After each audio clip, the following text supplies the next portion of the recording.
देखिए पढ़ाई सबसे इजी काम है। नो, पढ़ाई इज वेरी डिफिकल्ट टास्क। क्योंकि अगर पढ़ाई इजी काम होता, जितने भी लोग पढ़ाई छोड़े उनके सबके साथ ये प्रॉब्लम नहीं था, उनके साथ फाइनेंशियल प्रॉब्लम नहीं था।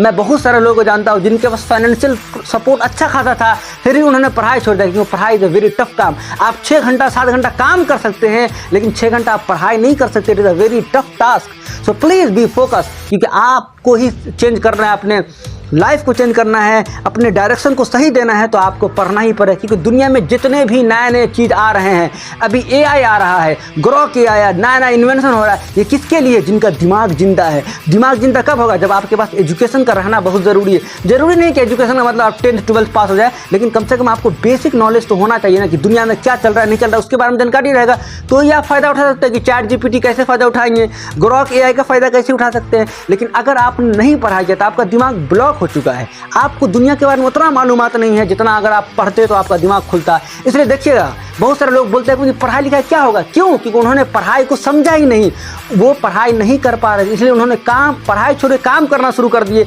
लेकिन अब सोचते हैं कि हमारे पास क्या बहाना है, तो बोलते हैं पढ़ लिख के क्या कर लोगे? भैया, पढ़ लिख के ही तुम आईएएस बन सकते हो। बिना पढ़ा लिखे कोई आज तक आईएएस बना है? नहीं बन सकता है। पढ़ लिख के तुम इंजीनियर बन सकते हो, बिना पढ़े लिखे कोई इंजीनियर बना है? नहीं बन सकता है। तो भैया पढ़ना बहुत ज़रूरी है, और उसमें से भी एक चैप्टर क्या है? मैथ है। तो मैथ ही पढ़ना ज़रूरी है, तो आप लोग नज़रें बनाए रखें।